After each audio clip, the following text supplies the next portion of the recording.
के लिए। बढ़ते आगे, महाराष्ट्र के अहिल्यानगर में एक प्रदर्शन की खबर है। पुलिस थाने के सामने लोगों ने प्रदर्शन किया है। महाराष्ट्र के अहिल्यानगर में संभाजी हाईवे जाम कर दिया गया और आरोप पैगंबर मोहम्मद के अपमान का लगाया गया। सड़क पर आई लव मोहम्मद लिखने का विरोध किया गया। पुलिस ने प्रदर्शनकारियों पर लाठीचार्ज किया है।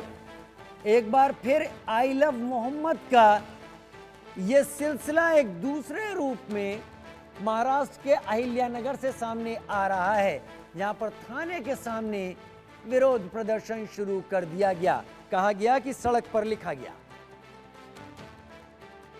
इसमें था, इसलिए मेरे पास उसकी पूरी जानकारी नहीं है, लेकिन मैं इतना ही कहना चाहूंगा कि जिस प्रकार से ये सारे अलग अलग प्रकार के बोर्ड्स लग रहे हैं या बाकी चीजें चल रही है, एक प्रकार से ये भी देखना पड़ेगा कि क्या इसके पीछे कोई साजिश है, क्या कोई यहाँ पर जो हमारा सामाजिक ताना बाना है उसको एक प्रकार से उधेड़ने का प्रयास कोई कर रहा है क्या, इसको भी ध्यान में लेना पड़ेगा।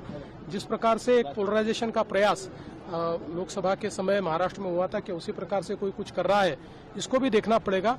सभी को अपने अपने धर्म का अवलंब करने का पूरा अधिकार है, लेकिन इस प्रकार से लोगों के बीच तनाव पैदा हो, इस प्रकार से अगर कोई करता है तो योग्य नहीं। फडणवीस को आप इस वक्त सुन रहे थे। उन्होंने सारी चीजें सामने रखी, सारी बातें स्पष्ट की, लेकिन उन्होंने कहा कि अगर तनाव फैलाने की कोशिश इसके बहाने राज्य में की जाएगी तो पुलिस को अपना काम करना ही होगा। ये शाहिद अंसारी मेरे साथ इस वक्त जुड़ गए। शायद ज्यादा विस्तार से आप ही बता पाएंगे ये क्या हुआ, मुख्यमंत्री देवेंद्र फडणवीस ने क्या कहा और अभी अहिल्यानगर में क्या स्थिति है। शाहिद। राजीव, जो हालात यहाँ है, सबसे पहले मैं आपको बता दूं कि पूरा मामला क्या रहा है। शुरू में ऐसा जब ये प्रदर्शन हुआ तो ऐसा लग रहा था कि जो अभी ट्रेंड चल रहा है, कानपुर में जो एफआईआर दर्ज हुई और उसके बाद देश के अलग अलग हिस्सों में जिस तरह से आई लव मोहम्मद के बैनर लेकर गैर कानूनी तरीके से जो रैलियां की जा रही हैं उसको लेकर कोई झड़प हुई होगी या तो प्रदर्शन किया गया होगा और पुलिस ने इस मामले में मुदाखलत की है। आपको मैं बता दूं कि हुआ यह है कि रात में किसी ने यहाँ पे इस इलाके में रंगोली बनाई। अब रंगोली बनाने के बाद जो है जमीन पर आई लव मोहम्मद लिखा। जैसे ही इस बात की जानकारी मुस्लिम समुदाय को हुई तो लोगों में आक्रोश पैदा हो गया।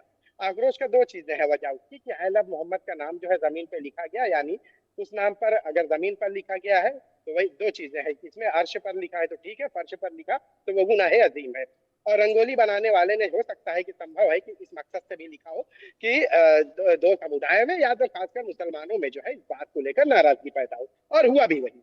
यानी कि जैसे ही इस बात की जानकारी लोगों को पता चली तो लोगों ने इसका विरोध शुरू किया। बड़ी तादाद में लोग यहाँ इकट्ठा हुए और उसके बाद पुलिस को यहाँ आना पड़ा। पुलिस ने जो है जब देखा कि लोगों की तादाद बहुत ज्यादा है और नाराजगी है, लोगों के तेवर आक्रामक है, तो पुलिस ने समझा के भी ये बात कही है कि आप जाएं, इस मामले में जो भी कानूनी कार्रवाई होगी वो की जाएगी। बावजूद इसके लोग जो है वहां से जाना मुनासिब नहीं समझा, बल्कि वहां पे खड़े हुए नारेबाजी हुई और उसके बाद रोड पर लोगों ने बैठकर नारेबाजी करनी शुरू कर दी। पुलिस ने हटाया, नहीं हटा तो उसके बाद पुलिस को सख्त होना पड़ा और पुलिस ने लाठीचार्ज भी किया और कई लोगों को हिरासत में भी लिया। अब इस मामले को देखें, अगर जिस तरह से राजीव पूरे देश में इस दौरान जो एक ट्रेंड चल रहा है बैनर का, वो मामला धीरे धीरे टेढ़ा होते नजर आ रहा है। यानी कि देखिए, रंगोली बनाने वाले को क्योंकि अभी देवेंद्र फडणवीस का जो आपने बयान सुना है तो आपने देखिए उसमें स्पष्ट है किसी को अपने मजहब की आजादी है, लेकिन उसके लिए जो तरीका इस्तेमाल किया जा रहा है वो गलत है। उन्होंने एक और बात कही है कि हम ये भी जांच कर रहे हैं कि क्या इसके आड़ से कोई माहौल को बिगाड़ने की कोशिश नहीं कर रहा है। वाकई तो बात जो है आपने रंगोली